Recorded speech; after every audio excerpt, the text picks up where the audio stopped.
In our next example, Stockfish plays with white pieces against Leela, and we have here quite typical position for Sicilian defense, where black never castled and kept this king in the center to guard the weakness, and tried to attack on the queen side where king is castled. Some trades happened on the king side where white created a pass pawn, and now this pawn is already pushed on h5. And Leela's latest move was bishop f4. This is also quite typical idea to bring this bishop on e5 and to guard d6 weakness. However, this is not the best move, and it allows Stockfish to make this a typical sacrifice for the Sicilian defense, knight d5. Now we do have a fork, so black is pretty much forced to take this knight and open up the e-file. There's a check, bishop is hanging, so bishop e5 seems to be the only move here. Well, at this point you might think that f4 wins a piece back. However, this is not the best choice for white, as after bishop e5, white's two heavy pieces are hanging on this diagonal and white is losing some material. So instead of f4 here, Stockfish goes with queen h4 with a tricky thoughts to capture this bishop, and after d takes e5 to push d6 and fork the king and the rook. So black steps back from this pin. However, it doesn't avoids the sacrifice, and Stockfish once again sacrifices an exchange. Black can take this rook only with a d pawn, and now we do have a beautiful move, rook f3. This rook threatens to take f6 pawn and then to discovery check, so black has to be really careful. Black cannot guard this pawn by the king, as white would anyway take this pawn, and then d6 wins queen. King cannot make on e6 as this bishop takes control over this square, and black has to simply resign here. So in the game, instead of king e7, Leela played king c8 and tried to escape this pin on this diagonal.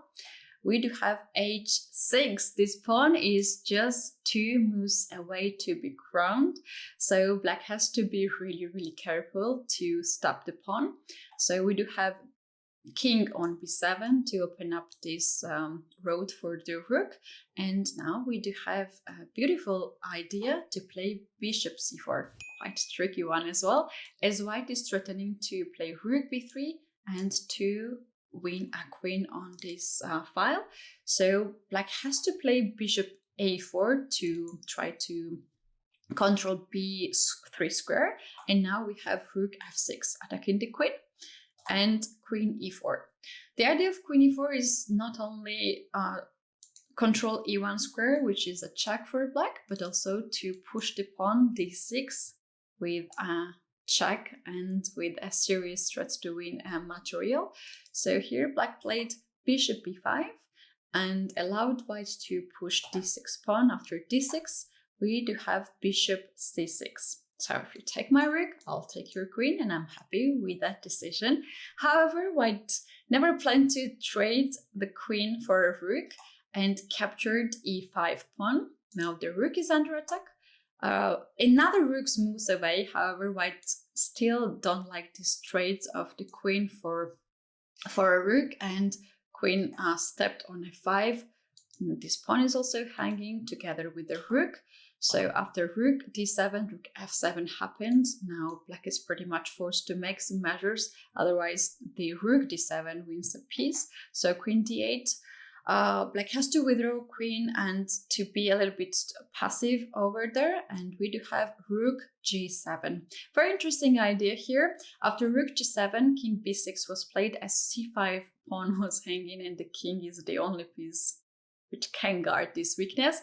But we have here b4, very strong move, which anyway exposed the black's king here and forces black to trade the pawn, and now c5 and a5 are very important squares for white.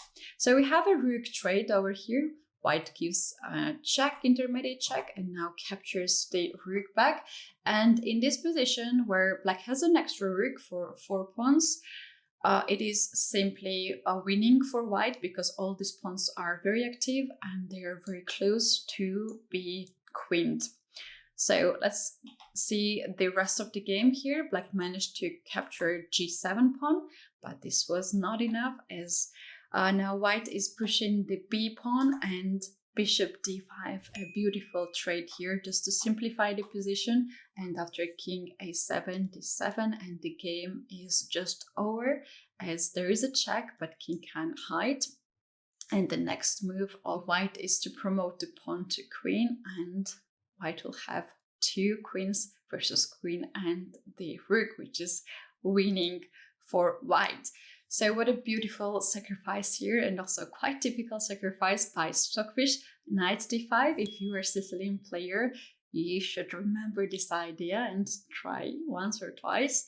Maybe it will be working for you, but make sure that when you sacrifice this piece, it is well prepared and well calculated, just like in this game. Now we're moving to our last game where all the action happens in the end game. This is our final example where we have an end game of same color bishop, which looks quite drawish as there are not much of the pawns on the board. Stockfish plays with white pieces against Komodo, and this is move 99. I'm not really going to show you what happened before because they were moving around a lot all over the board, and this is the best moment where Stockfish made an incredible move. So here Komodo played bishop b7 and targeted d5 pawn, and quite natural move is to guard this pawn by bishop c4, bishop e4, or king e4. But Stockfish goes with a brilliant idea and sacrifices this pawn. It's not a blunder, it's a very good sacrifice, it's very well-planned sacrifice, and very soon I will let you know why this was necessary to be done. So black takes the pawn. Black would not play anything else because the bishop is quite stuck here. These two squares are taken under white's control. Bishop a8 just allows white to play bishop c8 and take this pawn. So why not to take this pawn? It looks free. Now white goes with bishop d3, not bishop c8, but bishop d3. If white gets a pawn, that will be winning position, and I'm going to show you this as it happened in the game. So let's very quickly get in there. After bishop e7, we have bishop c4. But you don't understand still why white sacrificed d pawn, right? That's okay, we're so close to know it. Bishop c4 is very nice move as it controls this diagonal and limits black's king. So king has to stay on g6, not to allow white to play king g5 to get an access on h5. So now bishop e2. This bishop attacks a6 and h5 at the same time and makes black's two pieces busy in defense. So black has to be really passive now with bishop c8 and bishop f3. You think that d5 pawn was sacrificed to control this file? Yes, it's true. But on top of it, white had this in mind to bring the king on d4 to have an access to d-file pawn. So when the pawn is on d-file, white could not access to black's position. Those pawns are perfectly well control everything. So white just give this pawn away. And now you will see that white will get very good chances to get on the queen side to take this pawn. So here we have a couple more moves. After bishop g4, white should not trade the bishops as this opponent game is losing for white. Black has an extra pawn. So bishop e4 check, king goes backwards, and now we have bishop d3 once again. This pawn is under attack, and black just decided to give it up. So what happens if bishop goes back on c8 and tries to guard this pawn over here? Now we have move king d5. So all these things happened to get king on d5, and this is a brilliant idea by Stockfish. So let's move around a little bit. King e7 to guard d6 pawn, but white's target is this one. So now black has to give up the 5 pawn and hoping that white will get this one, but we know what's the target. White goes with king c7. The bishop is limited, bishop is very passive, and black is actually losing this pawn, and so the position. So in the game, something different happens. So let's take a look. After bishop d3, black didn't went for this passive continuation, but played king e8 and tries to bring the king on the queen side to stop white's very strong threat here. So we do have white capturing the pawn. Now king e4. Good thing for white is that king can be so active, king can move around, can go on the king side to attack h5 weakness, king can stay in the center to attack this pawn, and in the game this king even tried something else, so we're gonna see that very soon. So we have bishop goes back, and now bishop e8. So this is a target. After king g5, white can take on h5, and white will have 2 passed pawns on the sides, and black cannot stop those pawns. So black is pretty much forced to sacrifice d pawn by d5, and now king e5. Bishop can guard this, but bishop is really wrong piece to guard 2 weaknesses at the same time. Now we have bishop e5. We have a little bit of maneuvering here, and king gets really, really active now. If you think that this king allows black to push the pawn forward, actually this pawn goes nowhere, as white can stop the pawn by king c5 or king e5. Let's make king c5 move, and the pawn is stopped and pawn will be captured, and this is going to be a losing position.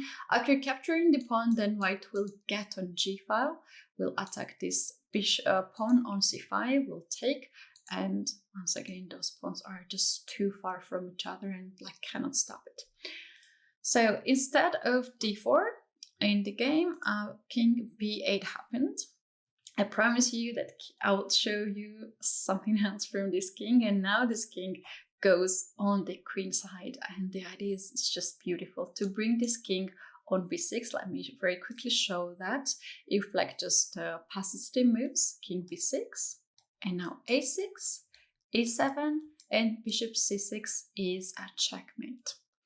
So to stop this, after king c6, black has to play king a7. Now bishop goes on d3, just passes the move, black is in zugzwang, and black has to withdraw the king and allow white to play king b6. Why it is so? Because if black moves this bishop somewhere else, let's say bishop e4 or bishop g2, then white can attack this, and black cannot really give up all the pawns, because this is losing position. Once again, we know the road how white wins. So instead, black played here king on b8, allowed white to activate the king. We know was the threat. And now black just tries all the attempts to save the position, but this is quite hopeless, as the pawn is far advanced and there is a threat of checkmate. If the bishop gets on this diagonal, it's going to be a checkmate, and we're going to have zugzwang very soon for black. So let's now move this bishop, bishop e2. This is very good diagonal, as the bishop controls not only d1 square, but also attacks the h5 pawn, and we know that this bishop cannot leave the diagonal, as there will be a checkmate. So black has to pass the move, white captures h5 pawn, and now bishop d1. Look at this beautiful sequence here. Black tried really desperately to be fancy and to sacrifice this bishop, and white simply ignores that. White don't really need to take this bishop, as those pawns are even stronger than black's bishop, and also just to create the mating net is just superior than any of black's pieces. So we have here bishop d1, and white is simply pushing the pawns forward, and here we have a checkmate just like this. So what an instructive game, which started with bishop f5, pawn sacrifice, which looked quite strange there, and it took me quite some times to understand what was going on, but I think this endgame is very instructive and also full of the ideas, and I hope you learned a lot from this example. That's it what I have for now. I hope you enjoyed the best moves of Stockfish. Do let me know in the comment section which one was your favorite, and don't forget to subscribe YouTube channel of Chess.com for more and more chess videos. I am Woman Grandmaster Kedica Zelashvili, and thank you very much for watching. We will meet each other in the next videos. Bye!